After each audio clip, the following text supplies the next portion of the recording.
She's faith-filled, purpose-driven, kingdom-minded, got a vision. She's making moves, building wealth, and using tech with precision. Proverbs 31, give her the fruit of her hands. She's a boss, she's a queen, she's got purpose in her plans.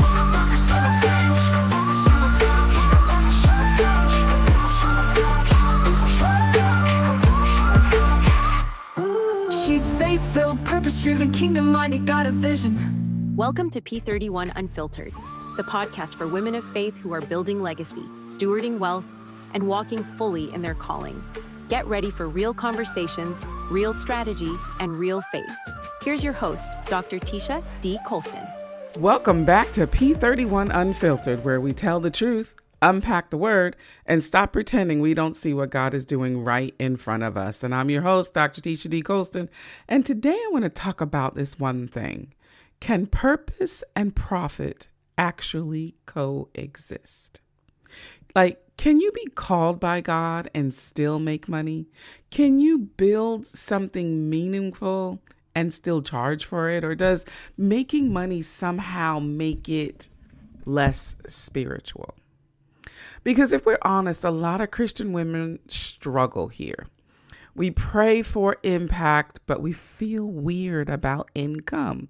We serve freely, but we hesitate to charge. We build, but we underprice.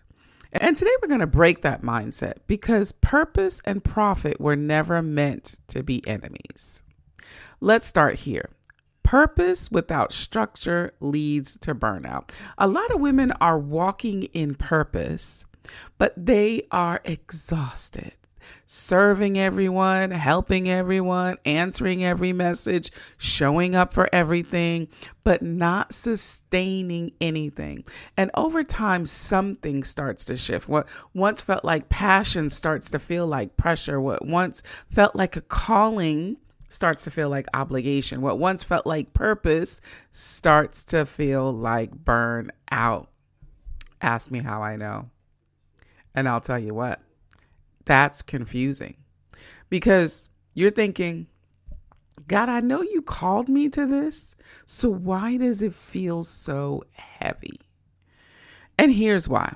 Because purpose without structure always leads to burnout. Even when your clarity work, you talk about how scattered messaging and unclear offers create a cycle of overworking without growth.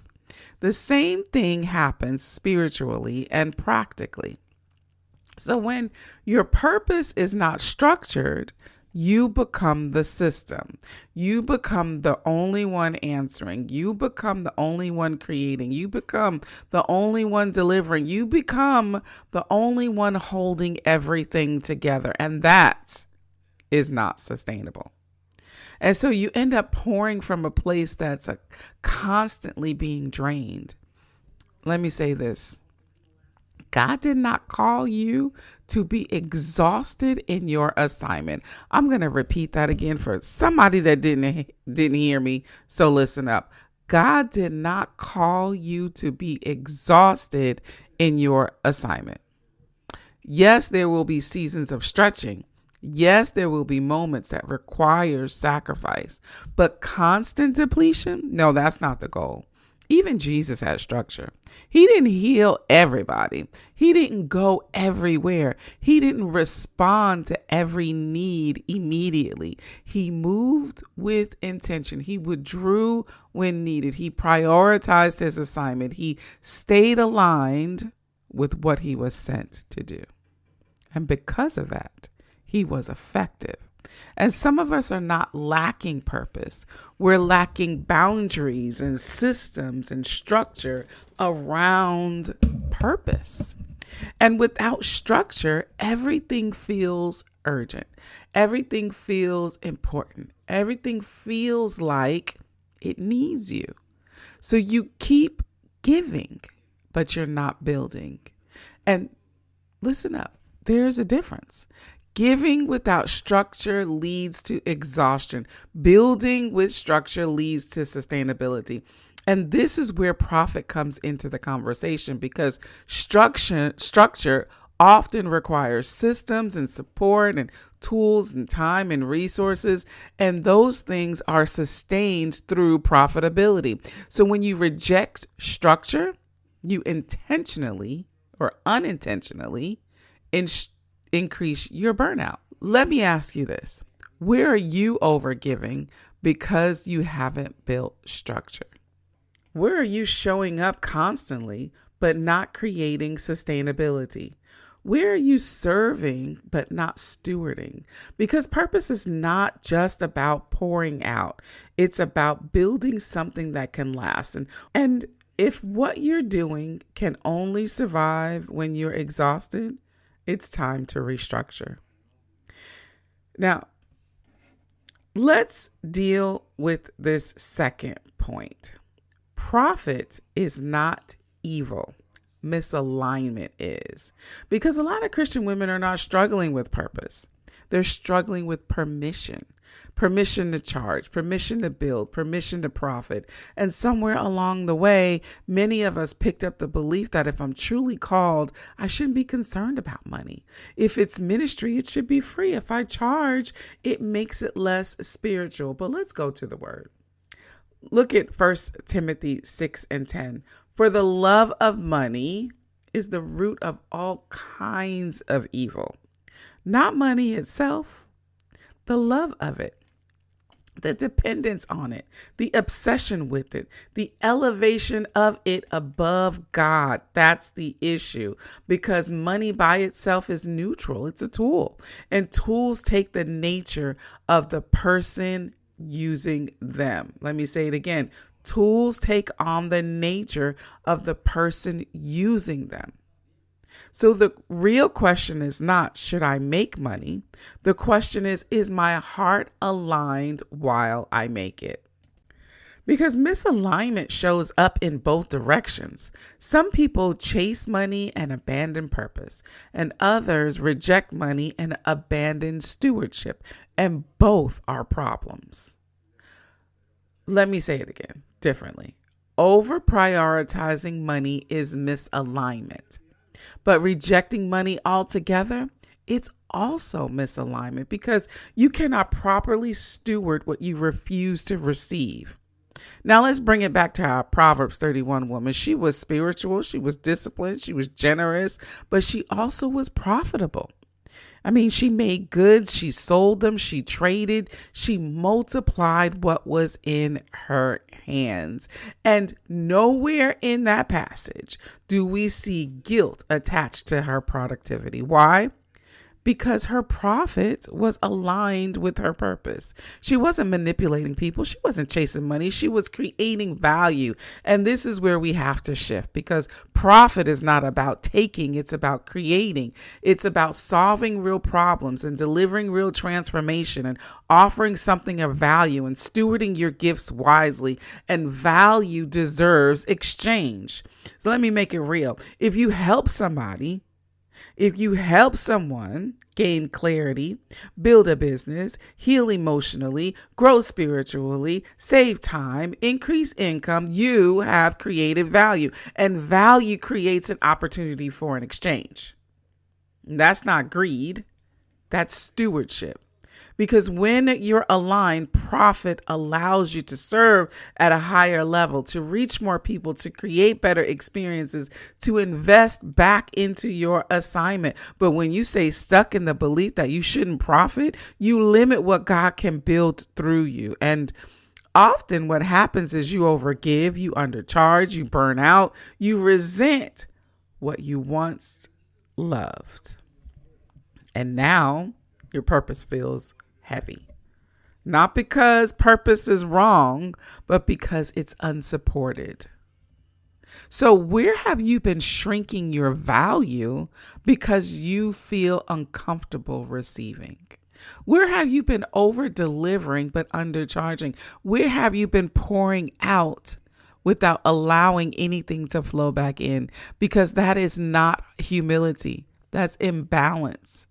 And God is not calling you into imbalance. He's calling you into alignment. Purpose and profit can coexist when your heart is right and your structure is healthy. Then to my last point, you cannot scale impact without sustainability.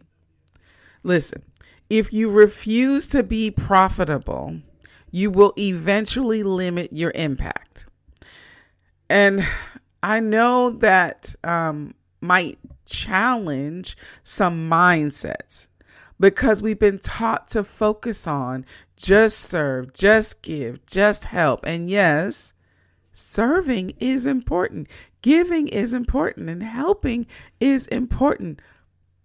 But serving without sustainability will eventually stop. You cannot keep pouring without having a system that supports the pouring, and you cannot keep showing up without structure that sustains your energy. You cannot keep building without resources that allow you to grow. At some point, something has to hold what you're carrying, because impact requires time and energy and consistency and systems and support, and all of those require sustainability. So if you are constantly tired and always behind and overwhelmed with requests and struggling to keep up, feeling like you're doing everything yourself, that's not just a time problem, that's a structure problem. And structure is what allows purpose to scale.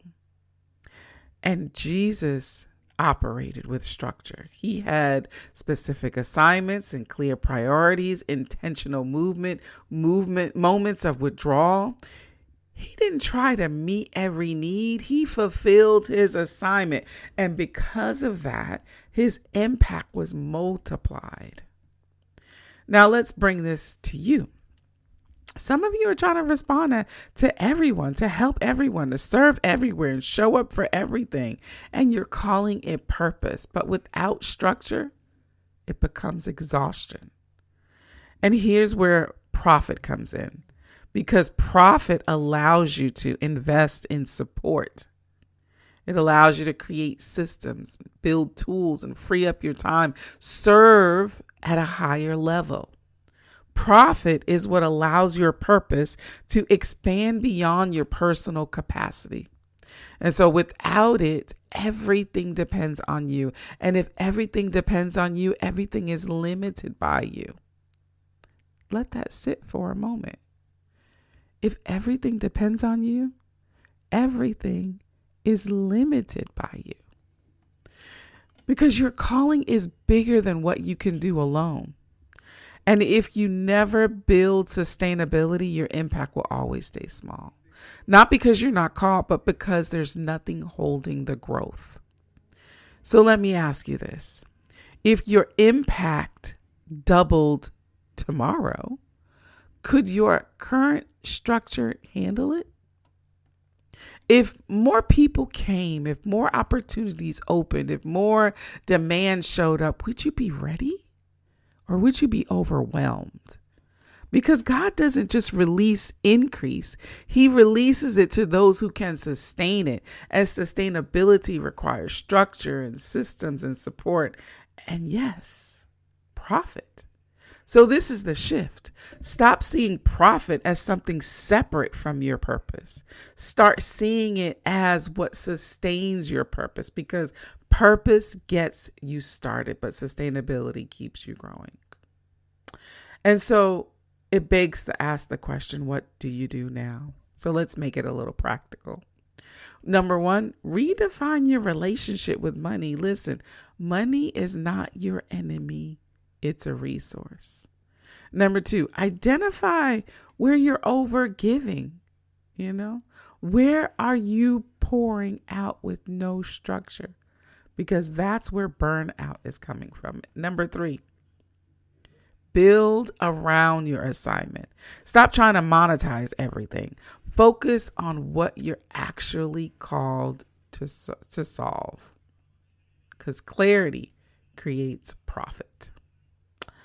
Purpose and profit are not in conflict.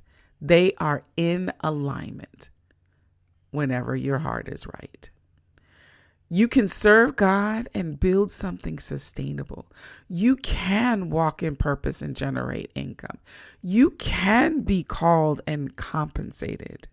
because God is not asking you to suffer to prove your faithfulness.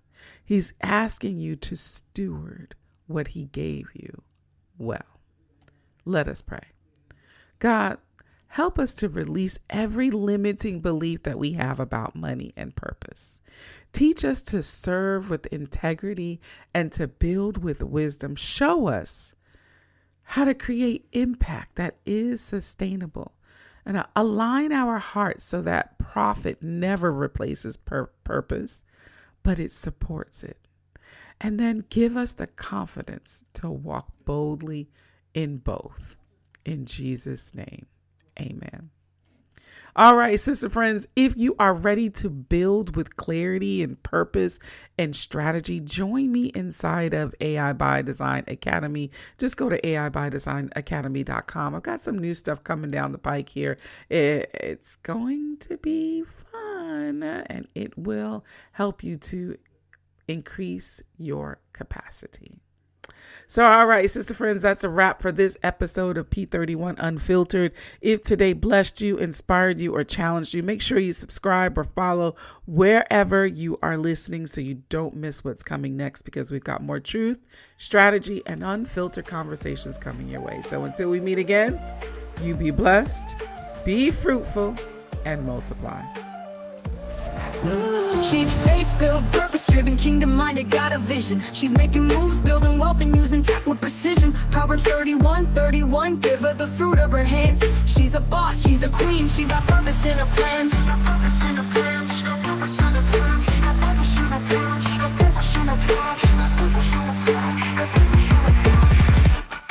She's faith-filled, purpose-driven, kingdom-minded, got a vision. She's making moves, building wealth, and using tech with precision. Proverbs 31, give her the fruit of her hands. She's a boss, she's a queen, she's got purpose in her plans.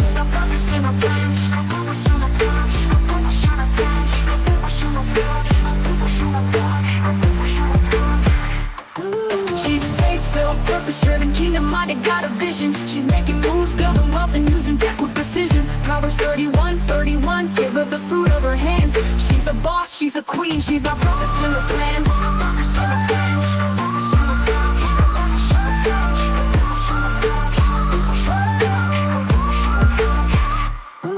She's faith-filled, purpose-driven, kingdom-minded, got a vision.